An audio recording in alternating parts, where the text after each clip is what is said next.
அனைவருக்கும் astrology temple ஜோதிடர் ரவி ரங்கசாமியின் அன்பு வணக்கம். நாம் தற்போது ஒருவர் பிறந்திருக்கக்கூடிய நட்சத்திர பாதத்தின் அடிப்படையில் சந்திராஷ்டம நேரம் எப்பொழுது வருகிறது என்பது சார்ந்து பார்க்க இருக்கிறோம். முன்பெல்லாம் பஞ்சாங்கங்களிலும் தினசரி மற்றும் மாதாந்திர காலண்டர்களிலும் சந்திராஷ்டம நேரம் குறிக்கும் போது சந்திராஷ்டம ராசி என்று குறித்திருப்பார்கள். இந்த சந்திராஷ்டம ராசி என்பது 2.25 நாட்கள் நடைமுறை இருக்கும். இந்த 2.25 நாட்களும் தேவையில்லாத மன உளைச்சல்கள் அலைச்சல்கள் எல்லாம் அந்த சந்திராஷ்டம ராசிக்காரர்களுக்கு நடைமுறை இருக்கும். சில பேர் இந்த சந்திராஷ்டம தினம் வருகிறது என்பதை முன்பாகவே அறிந்து கொண்டு அந்த சந்திராஷ்டம தினங்களில் எந்த ஒரு செயல்களிலும் குறிப்பாக அவசரமாக அவசியமாக செய்யக்கூடிய செயல்களை கூட தள்ளி போட்டுக் கொண்டிருப்பார்கள். அப்படி அந்த சந்திராஷ்டம தினங்களை அனுசரித்து செய்ய வேண்டிய செயல்களை கூட தள்ளி போட்டுவிட்டு பிறகு அந்த காரியம் வெற்றியாகவில்லை, கைகூடவில்லை என்று புலம்பிக் கொண்டிருப்பார்கள். இது மிகப்பெரிய வருத்தமாக இருக்கிறது. இந்த வருத்தத்தின் அடிப்படையில் தான் தற்போதைய சில தினசரி காலண்டர்களிலும் மாதாந்திர காலண்டர்களிலும் ராசியின் அடிப்படையில் சந்திராஷ்டம தினத்தை குறிக்காமல் ஒருவர் பிறந்த நட்சத்திரத்தின் அடிப்படையில் தற்போது நடப்பில் இருக்கும் சந்திராஷ்டம நட்சத்திரம் சார்ந்து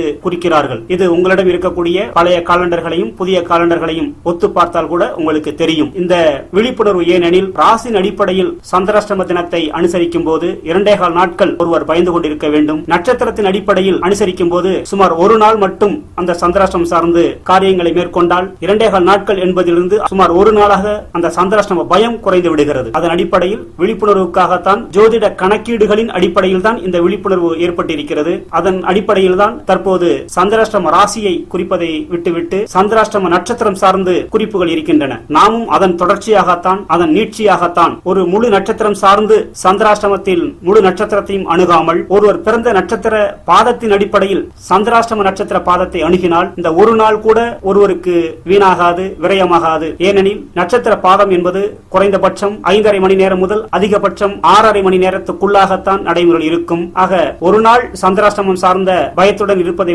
விடவும் இந்த 5.5 மணி நேரம் முதல் 6.5 மணி நேரத்திற்குள்ளாக இந்த சந்திராஷ்டமத்தை அணுகினால் பிறந்த நட்சத்திர பாதத்தின் அடிப்படையில் அணுகினால் இன்னும் சுலபமாக இருக்கும். காலம் கண் போன்றது, கடமை பொன் போன்றது என்பது போல நேரம் விரயமாகாமல் சந்திராஷ்டமம் என்று சொல்லிக்கொண்டு பயந்து கொண்டு இருக்காமல் அல்லது செய்ய வேண்டிய செயல்களை செய்யாமல் சோம்பேறித்தனமாக இருந்து விடாமல் காலத்தை பயிர் செய், காலம் கண் போன்றது என்பதற்கேற்ப காலத்தை பயன்படுத்திக் கொள்வதற்கான வாய்ப்பாக அமைகிறது. அந்த அடிப்படையில் ராசியின் அடிப்படையிலும் இந்த சந்திராஷ்டம தினத்தை அணுக வேண்டிய தேவையில்லை, நட்சத்திரத்தின் அடிப்படையிலும் சந்திராஷ்டம தினத்தை அணுக வேண்டிய தேவையில்லை என்பதை வலியுறுத்தி நட்சத்திர பாதத்தின் அடிப்படையில் சந்திராஷ்டம தினத்தை அணுகினால் உங்களுக்கு ஜோதிடம் சார்ந்த வகையில் கணக்கீடுகளின் அடிப்படையில் மிகவும் சரியாக இருக்கும் என்பதை ஆய்வு நோக்கத்துடனே சமர்ப்பிக்கிறோம். நட்சத்திர பாதம் சார்ந்துதான் ஒருவர் இந்த நட்சத்திரத்தில் பிறந்திருக்கிறார், இந்த நட்சத்திர பாதத்தில் பிறந்திருக்கிறார் என்று தசாபுத்தி இருப்புகள் கணக்கீடு செய்யப்படுகின்றன. ராசிகள் கூட ஒதுக்கீடு செய்யப்படுகின்றன. அவர் கார்த்திகை நட்சத்திரத்தின் முதல் பாதத்தில் பிறந்திருந்தால் மேஷம் ராசி என்றும், கார்த்திகை நட்சத்திரம் 2ஆம் பாதம் 3ஆம் பாதம் 4ஆம் பாதங்களில் பிறந்திருந்தால் ரிஷபராசி என்றும் ஒதுக்கீடு செய்யப்படுகிறது, கணக்கிடப்படுகிறது. அதுபோலதான் இந்த வகையிலே உங்களுக்கு தெரியும் நட்சத்திர பாதத்திற்கு எவ்வளவு முக்கியம் என்று. அதன் அடிப்படையில் தான் நட்சத்திர பாதத்தின் அடிப்படையில் இந்த ராசி ஒதுக்கீடு எந்த அளவிற்கு முக்கியமோ அதே போலத்தான் சந்திராஷ்டம தினத்தையும் நீங்கள் சந்திராஷ்டம தினங்களாக பாவிக்காமல் சந்திராஷ்டம நாளாக பாவிக்காமல் சந்திராஷ்டம நேரமாக, அதாவது குறைந்தபட்சம் 5.5 மணி நேரம் முதல் 6.5 மணி நேரத்துக்குள்ளதான் இந்த சந்திராஷ்டம நேரம் நடைமுறைக்கு இருக்கும். அந்த வகையில் அந்த சந்திராஷ்டம நட்சத்திர பாதத்தின் அடிப்படையில் நீங்கள் சந்திராஷ்டம நேரத்தை அணுகினால் உங்களுக்கு பயனுள்ளதாக அமையும் என்று மீண்டும் வலியுறுத்துகிறோம். சந்திராஷ்டம தினத்தில் எடுத்த எடுப்பிலேயே சந்திராஷ்டம தினம், சந்திராஷ்டம நாள், சந்திராஷ்டம நேரம் என்றால் நாம் பயப்பட வேண்டிய தேவையில்லை. ஏனெனில் நீங்கள் பிறந்திருக்கக்கூடிய ராசிக்கு, பிறந்திருக்கக்கூடிய நட்சத்திரத்திற்கு, பிறந்திருக்கக்கூடிய நட்சத்திர பாதத்திற்கு 8ஆம் இடத்தில் சந்திர பகவான் உழவும் போது சந்திராஷ்டம நேரம் நடைமுறைக்கு வருகிறது.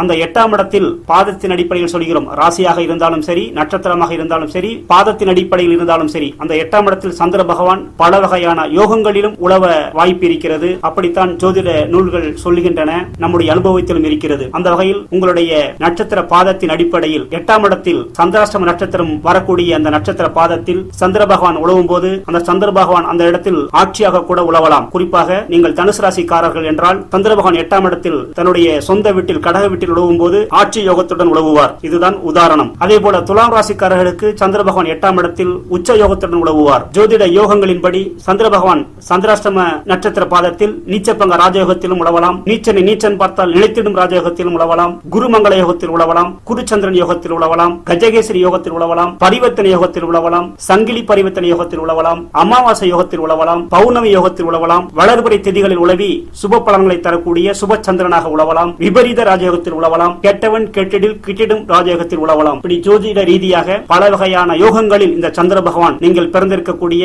ராசி மற்றும் நட்சத்திரம் மற்றும் நட்சத்திர பாதத்தின் அடிப்படையில் 8வது ராசி மற்றும் நட்சத்திர பாதத்தில் இந்த சந்திர பகவான் இத்தனை வகையான யோகங்களிலும் இதற்கு மேலும் பல வகையான யோகங்களிலும் சந்திர பகவான் உழவலாம். அதற்கான வாய்ப்புகள் ஜோதிட விதிகளில் இருக்கிறது. அதையெல்லாம் அனுசரித்து உங்களுடைய பிறந்த ராசி மற்றும் நட்சத்திர பாதத்திற்கு எந்த நிலையில் இந்த 8ஆம் வீட்டில் இந்த சந்திர பகவான் உழவுகிறார் என்பதையும் அனுசரித்துதான் நீங்கள் இந்த சந்திராஷ்டம நேரத்தை அணுகினால் அந்த சந்திராஷ்டம நேரம் என்பது உங்களுக்கு யோகமான நேரமாக கூட அமையும். உங்களையும் மீறி நீங்கள் எதிர்பார்க்காத சில நன்மைகளை கொடுக்கக்கூடிய யோகமாக அமையும். அந்த வகையில் இந்த சந்திராஷ்டம நாள், சந்திராஷ்டம நேரம், சந்திராஷ்டமம் என்றாலே பயப்பட வேண்டிய தேவையில்லை. யோகத்துக்குட்பட்டதாக உழவும் என்பதும் நம்முடைய சான்றுகளாக அமைந்திருக்கிறது. அந்த வகையில் ஒவ்வொரு ராசியினருக்கும், ஒவ்வொரு நட்சத்திரத்தினருக்கும், ஒவ்வொரு நட்சத்திரத்தில் பிறந்த ஒவ்வொரு பாதத்தினருக்கும் சந்திர பகவான் எந்த ராசி, எந்த நட்சத்திரத்தில், எந்த பாதத்தில் உடைவினால் சந்திராஷ்டமம் நடைமுறைக்கு வரும் என்பதை துல்லியமான கணக்கீடுகளின் அடிப்படையில், குறிப்பாக ஜோதிட விதிகளின் அடிப்படையில் நாம் இங்கு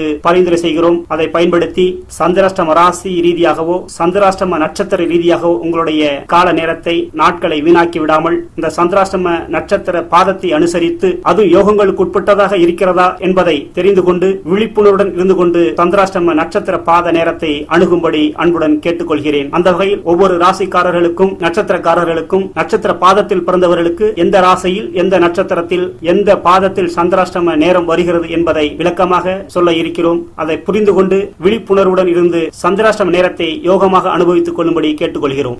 தற்போது நாம் மிதுன ராசியில் பிறந்துள்ளவர்களுக்கு சந்திராஷ்டம நேரத்தின் யோக நிலைகள் பற்றி பார்ப்போம். மிதுன ராசிக்கு 8ஆம் இடமான மகர வீட்டில் உழவும் போது சந்திராஷ்டம நேரம் நடைமுறைக்கு வரும்.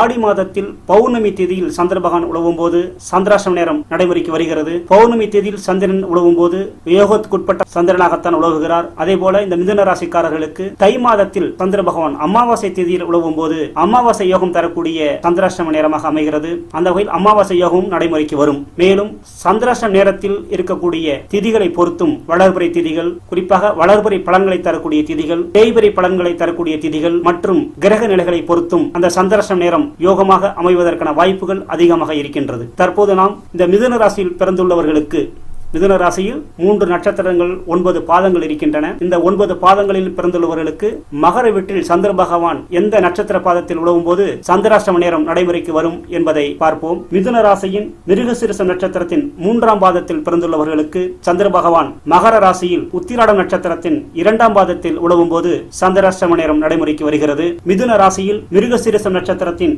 4ஆம் பாதத்தில் பிறந்துள்ளவர்களுக்கு சந்திர பகவான் மகர ராசியில் உத்திராடம் நட்சத்திரத்தின் 3ஆம் பாதத்தில் உழவும் போது சந்திராஷ்டம நேரம் நடைமுறைக்கு வருகிறது. மிதுனம் ராசியின் திருவாதிரை நட்சத்திரத்தின் முதல் பாதத்தில் பிறந்துள்ளவர்களுக்கு சந்திர பகவான் மகரம் ராசியில் உத்திராடம் நட்சத்திரத்தின் 4ஆம் பாதத்தில் உழவும் போது சந்திராஷ்டம நேரம் நடைமுறைக்கு வருகிறது. மிதுனம் ராசியில் திருவாதிரை நட்சத்திரத்தின் 2ஆம் பாதத்தில் பிறந்துள்ளவர்களுக்கு சந்திர பகவான் மகரம் ராசியின் திருவோணம் நட்சத்திரத்தின் முதல் பாதத்தில் உழவும் போது சந்திராஷ்டம நேரம் நடைமுறைக்கு வருகிறது. மிதுனம் ராசியின் திருவாதிரை நட்சத்திரத்தின் 3ஆம் பாதத்தில் பிறந்துள்ளவர்களுக்கு சந்திர பகவான் மகரம் ராசியில் திருவோணம் நட்சத்திரத்தின் 2ஆம் பாதத்தில் உழவும் போது சந்திராஷ்டம நேரம் நடைமுறைக்கு வருகிறது. மிதுனம் ராசியில் திருவாதிரை நட்சத்திரத்தின் 4ஆம் பாதத்தில் பிறந்துள்ளவர்களுக்கு சந்திர பகவான் மகரம் ராசியில் திருவோணம் நட்சத்திரத்தின் 3ஆம் பாதத்தில் உழவும் போது சந்திராஷ்டம நேரம் நடைமுறைக்கு வருகிறது. மிதுனம் ராசியில் புனர்பூசம் நட்சத்திரத்தின் முதல் பாதத்தில் பிறந்துள்ளவர்களுக்கு சந்திர பகவான் மகரம் ராசியில் திருவோணம் நட்சத்திரத்தின் 4ஆம் பாதத்தில் உழவும் போது சந்திராஷ்டம நேரம் நடைமுறைக்கு வருகிறது. மிதுனம் ராசியில் புனர்பூசம் நட்சத்திரத்தின் 2ஆம் பாதத்தில் பிறந்துள்ளவர்களுக்கு சந்திர பகவான் மகரம் ராசியில் அவிட்டம் நட்சத்திரத்தின் முதல் பாதத்தில் உழவும் போது சந்திராஷ்டம நேரம் நடைமுறைக்கு வருகிறது.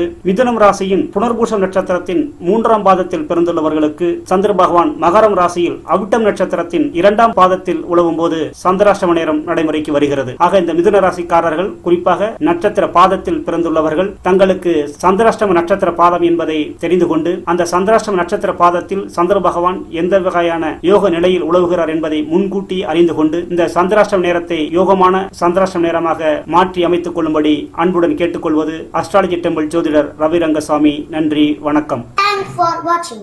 இந்த வீடியோவை பார்த்ததற்கு நன்றி. இந்த வீடியோ உங்களுக்கு பிடித்திருந்தால் லைக் செய்யுங்கள், மற்றவர்களுக்கும் ஷேர் செய்யுங்கள், உங்கள் கருத்துக்களையும் கமெண்ட் பாக்ஸில் பதிவு செய்யுங்கள். அஸ்ட்ராலஜி டெம்பிளின் வீடியோக்கள் உங்களை உடனுக்குடன் வந்தடைய அஸ்ட்ராலஜி டெம்பிள் யூடியூப் சேனலை ஞாபகமாக சப்ஸ்கிரைப் செய்யுங்கள். நன்றி, வணக்கம்.